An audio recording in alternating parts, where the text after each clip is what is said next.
절입니다. 잠언 11장 25절 우리 한 절 말씀을 함께 보도록 하겠습니다.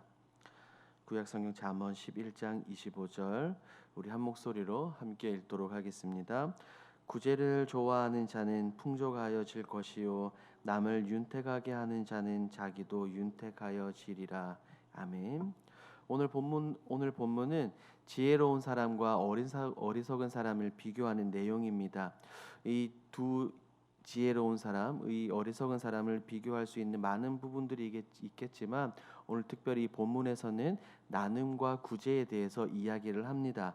재물에 대한 의인과 악인에 대한 대조를 분명하게 보여주고 있죠. 오늘 본문을 통해 우리가 함께 많은 것들을 살펴보도록 하겠습니다. 내용 관찰 1번입니다. 인자한 자와 잔인한 자가 얻게 되는 것은 각각 무엇입니까? 17절 말씀을 보니 인자한 자는 다름 아닌 자신의 영혼을 이롭게 합니다. 반면에 잔인한 자는 자신의 몸, 자신의 육체를 해롭게 하죠. 지금 잠언 기자가 말하고 있는 이런 말을 보면 자신의 욕망을 제어하고 절제하는 것이 자신의 몸과 자아를 위한 영혼을 위한 것임을 알 수 있습니다. 반면에 인자하며 지혜로운 자는 육체를 넘어 자신의 영혼에 유익을 더하는 모습을 볼 수 있죠. 영혼은 인간의 모든 것을 때로는 포함하는 단어입니다. 육체를 넘어 생명, 인격, 감정, 정신 등 모든 면에서 유익하게 될 것입니다. 그러므로 우리는 이 본문에서 말하고 있는 이런 인자한 자들이 되어야 될 줄 믿습니다. 내용 관찰 2번을 보도록 하겠습니다. 사람의 생명과 사망은 무엇에 의해 결정됩니까? 사람에게 있어서 가장 중요한 것은 무엇일까요? 돈도 아니고 관계도 아니고 건강도 아닙니다. 가장 중요한 것은 자신의 생명이죠. 그런데 지금 19절에서 그 생명을 지키는 것은 다름 아닌 공의다라고 분명하게 말하고 있는데 이것을 앞선 18절과 함께 보아야 합니다. 18절 말씀을 보니 공의를 뿌린 자의 상은 확실하다라고 분명하게 말하죠. 이어서 그 상은 무엇과도 바꿀 수 없는 신실한 보상인 바로 생명입니다. 마치 농부가 밭에 씨를 뿌리는 것을 생각나게 합니다. 성실한 농부, 올바른 의, 공의를 심는 자에게는 다른 것이 아닌 생명이 반드시 보장된다는 것입니다. 하지만 반대로 악은 어떻습니까? 악은 죽음입니다. 생명과 완전히 대비되죠. 그래서 지금 19절은 서로 다른 열매를 거둔 자들의 인생에 대해서 분명하게 말하고 있습니다. 그러므로 우리가 쫓아야 될 것은 다름 아닌 이 땅을 살아가는 가운데 공의로운 삶인 줄 믿습니다. 3번을 보겠습니다. 부함과 가난함의 차이가 구제를 통해 나타나는 이유는 무엇입니까? 이 본문에서는 신비한 내용이 등장합니다. 일반적인 우리의 상식, 생각을 뒤엎는 본문이죠. 그것은 자신의 재물을 흩어 나누고 남들을 섬기고 구제하는 데 사용하면 더욱 부하게 된다라고 이야기하는데 이것은 재물에 관한 재산에 관한 굉장히 독특한 관점입니다. 즉 남들에게 임색하지 않고 남들과 함께 나누는 자 씨를 심어 그 열매를 거두게 될 것을 우리에게 말합니다. 25절을 보십시오. 25절은 구제하는 자에 대한 설명입니다. 구제를 좋아하는 자는 풍족과 윤택해집니다. 남을 돕고 위하는 자는 동시에 남을 세움과 동시에 나 자신도 윤택해진다는 것을 알 수 있죠. 저는 이 모습을 보며 사도행전 2장이 곧바로 머릿속에 떠올랐습니다. 초대교회 사람들은 성령을 받고 자신들의 재산을 나누며 다른 사람들을 도왔습니다. 그러니 어떻게 되었습니까? 사도행전 2장 27절 하나님을 찬미하며 또 온 백성에게 칭송을 받으니 주께서 구원받는 사람을 날마다 더하게 하시니라. 이 모습들을 보며 아끼고 자신을 위해서 쓰면 더욱 부자가 되고 행복한 것 같지만 아닌 것 같습니다. 오히려 자신의 재물을 통해 사람들을 돕고 나누고 구해질 때 더욱 부해진다는 거죠. 실제로 하나님께서는 이런 모습들을 보시고 때로는 우리에게 물질로도 부하게 하실 뿐 아니라 우리의 영적으로 그리고 마음적으로도 부하게 만들어 주시는 것입니다. 그러므로 우리가 사랑을 나누고 물질을 나누고 마음을 나누는 것 이것이 바로 성경이 말하는 참된 교제이고 참된 섬김입니다. 이런 모습을 통해 영적인 부요함과 물질적인 부요함을 누리시는 저와 여러분들이 되길 주님의 이름으로 축복합니다. 4번 느낀 점을 보겠습니다. 자신의 것을 하나님께서 주신 것으로 인정하며 이웃과 나누는 삶이 풍성한 삶이라는 말씀에서 무엇을 느낍니까? 저는 이 질문을 보며 우리 믿는 사람들, 하나님의 백성들, 그리스도인들의 삶이 모습이 이렇게 되어야 하지 않을까 생각합니다. 왜냐하면 우리는 이 땅을 살아가는 가운데 자신의 만족과 유익을 위해서 살아가는 것이 아니라 하나님의 영광을 위해서 살아가는 그리스도인들이기 때문입니다. 하나님의 영광을 위해서 살아간다는 것은 곧 이 땅에서 다른 사람들을 돌보고 세워주는 것을 의미하기도 합니다. 지혜로운 자는 재물의 주인이신 하나님을 알죠. 그리고 재물을 하나님께서 주신 선물로 여기고 다른 영혼들, 사람들을 세우는데 사용해야 합니다.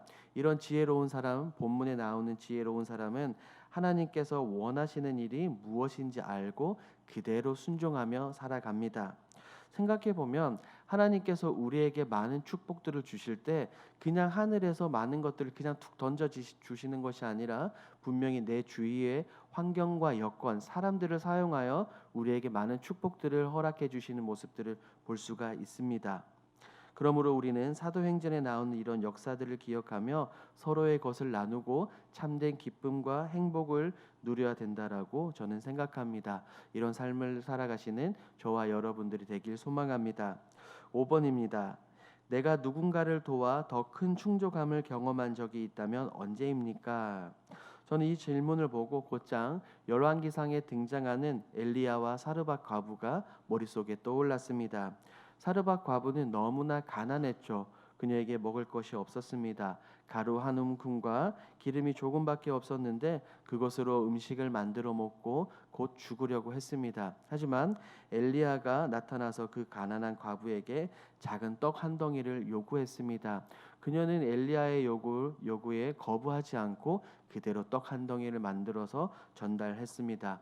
그때 그녀의 삶에, 그녀의 집에 어떤 일이 일어났습니까? 성경은 분명하게 말하길 통에 가루가 떨어지지 않았고 병에 기름이 없어지지 않았다라고 말합니다. 우리 역시 주님의 몸된 교회를 섬기며 이러한 모습으로 섬기며 나아갈 때 하나님께서 우리에게 더 큰 축복을 주시리라 분명히 확신합니다. 그저 복을 받는 것이 중요한 것이 아니라 진정한 섬김, 진정한 나눔의 기쁨을 누려야 된다라고 생각을 합니다. 5-1번을 보도록 하겠습니다.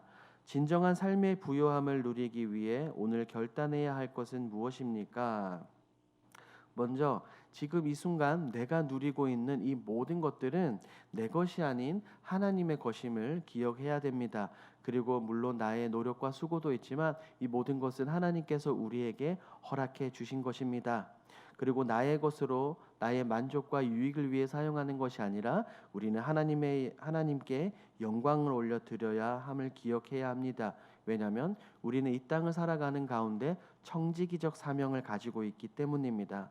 청지기는 주인의 것을 맡아서 그대로 관리합니다.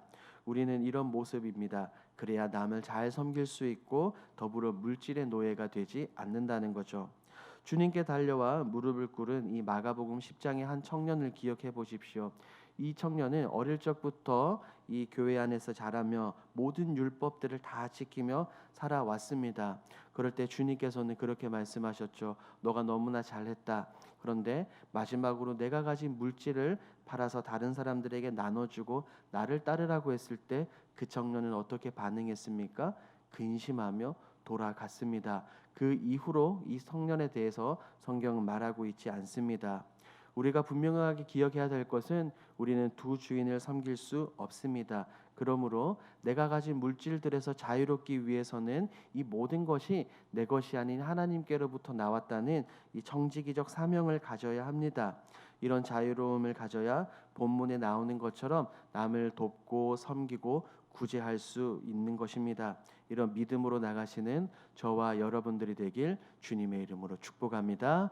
아멘. 이 시간 함께 기도하겠습니다. 첫 번째, 청지기 사명을 기억하고 남을 돕는 삶이 되게 하옵소서.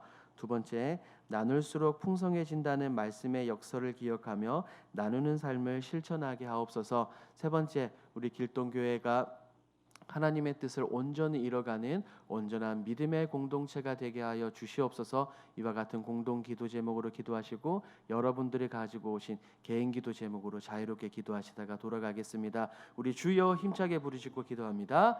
주여. 하나님 감사합니다.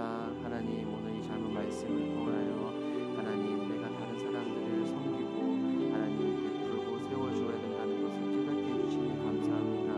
하나님 우리가 가지고 있는 내가 지금 누리고 있는 이 물질들 하나님께서 허락해 주신 것인 줄 기억합니다. 그러므로 나의 만족과 이익을 위해 사용하는 것이 아니라 사도행전에 나오는 그 모습을 본받아 하나님 서로 나누고 다른 사람들을 세워주고 섬기는 데 사용할 수 있도록 주님 붙들어 주시옵소서. 하나님 우리가 돈의 노예, 재물의 노예가 되지 않기를 소망합니다. 하나님 모든 것이 하나님